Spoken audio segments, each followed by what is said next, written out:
Howdy, hey, hello everyone, and welcome back. I've previously done a ranking video for the common and uncommon items, and it's about time we get to the legendaries. Legendary items are some of the most run-defining items. Even so much as one stack of some of them can completely save your runs, so I will likely have some more defined opinions about them. A reminder before we get started that these are heavily based on my experience and opinion, and things like a satisfying effect or a funny name will help an item's ranking much more than their actual use will. Despite this, I encourage you to let me know what you think about my rankings, and with that, enjoy the video. Starting off with our last place item, to no one's surprise, is the Happiest Mask. This item is an example of something that is really cool in concept, but not so great in practice. 9 times out of 10, when you turn an enemy into a ghost, it's a beetle or a Lemurian that might help out a little bit, but likely won't do anything. Even when you convert a boss, it usually doesn't help that much and misses half of its attacks anyways. It is nice to have some attention taken away from you, but overall, it's basically useless. 27th place goes to the Alien Head. This is a green item. I'm sorry, but that's just how it is. I won't lie and say that it isn't helpful, but most cooldowns don't get in your way in the first place. I would love if this item were maybe like 10% less of a cooldown reduction and turned into a green item, because right now it's just depressing to see. 26th is the Ben's Raincoat, a tragic story of an amazing item's fall from grace.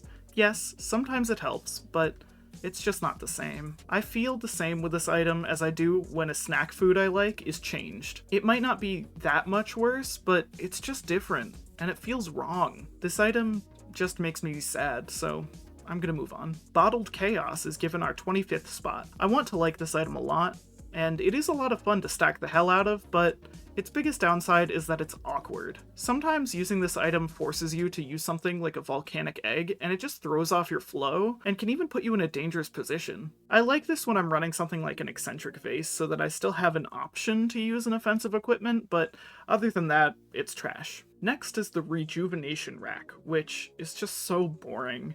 This is another case of an item that doesn't really feel like a legendary. While it certainly can help sometimes, it's boring, and could honestly be better if it were nerfed and made to a green item as well. 23rd is the Interstellar Desk Plant. This item is cool in theory, but awkward in practice. As it goes with most items, healing isn't as helpful as damage, so having an awkward healing item that you have to actively work around just isn't what I want. Also, some points were taken off because I hate the noise it makes when it's activating. 22nd goes to the Aegis, which is yet another item that is cool in theory, but falls off when you actually use it. It helps for sure, and is a nice way to make sure none of your healing goes to waste. However, it just isn't that helpful outside of that, and as ideally, I don't want to be taking any damage in the first place. Defensive Microbots is in number 21. I bet you didn't even think this was gonna be on the list, huh? But no.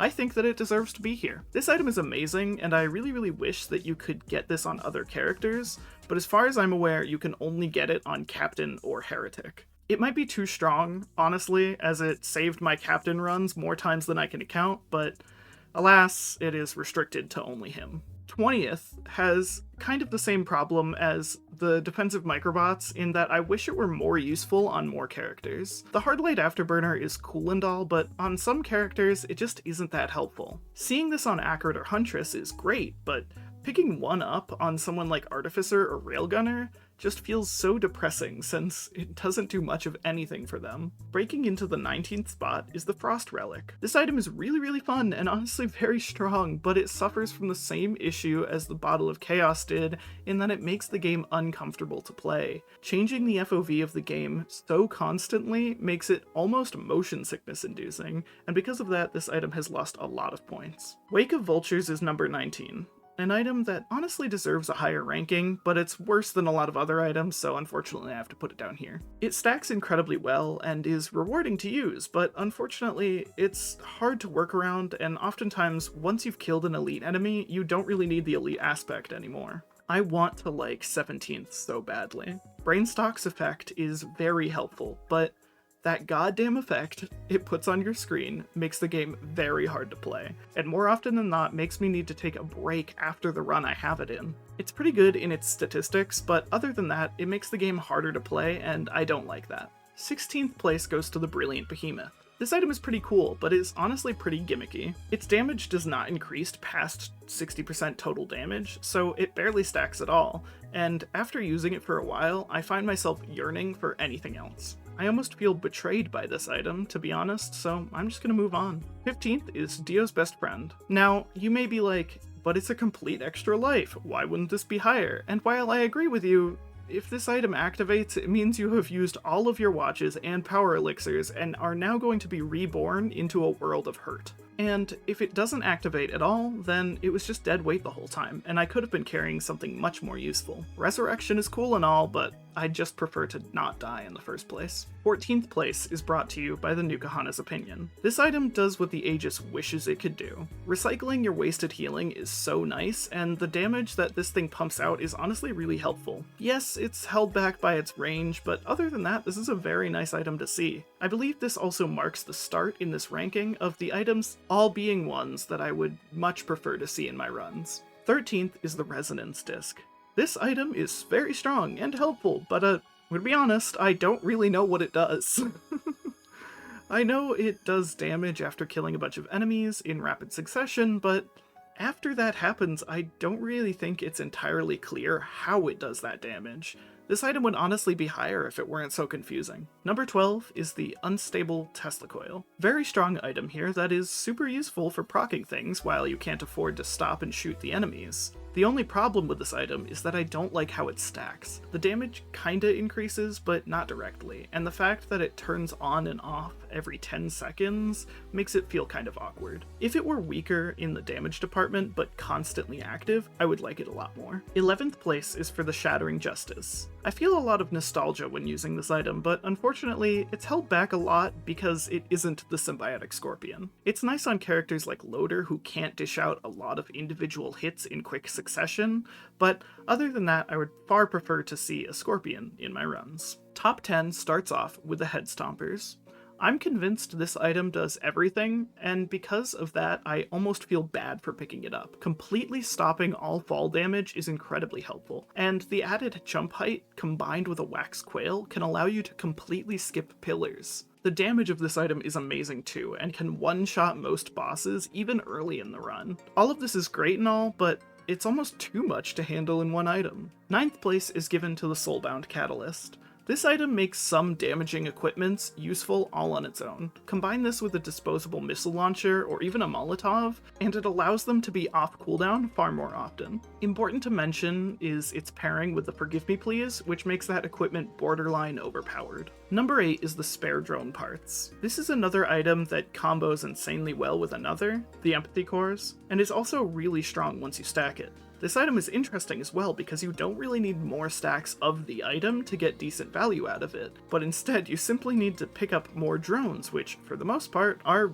far more common than legendary items. Next is the Pocket ICBM. This item gives off the same vibes as the Ignition Tank, which is why I like it so much. Something about an item that does nothing on its own but everything when paired with another item makes it really feel good. Unfortunately, because it only really pairs with Engineer, the ATG, and the Plasma Shrimp, it is knocked down a few spots. 6th is the Sentient Meat Hook, which I don't think anyone is surprised to see this high. While it doesn't really do that much damage-wise, it truly shines in the fact that it both procs other items and pulls enemies closer to each other, allowing you to get more value out of those previously mentioned proccable items. Moving swiftly onward to the top 5 is the Laser Scope. This item is kinda boring, however its value cannot be denied. Effectively doubling your damage in the late game when you have full crit cannot be argued with, and I honestly love it for that. So simple, but so ridiculously strong that it just had to be here.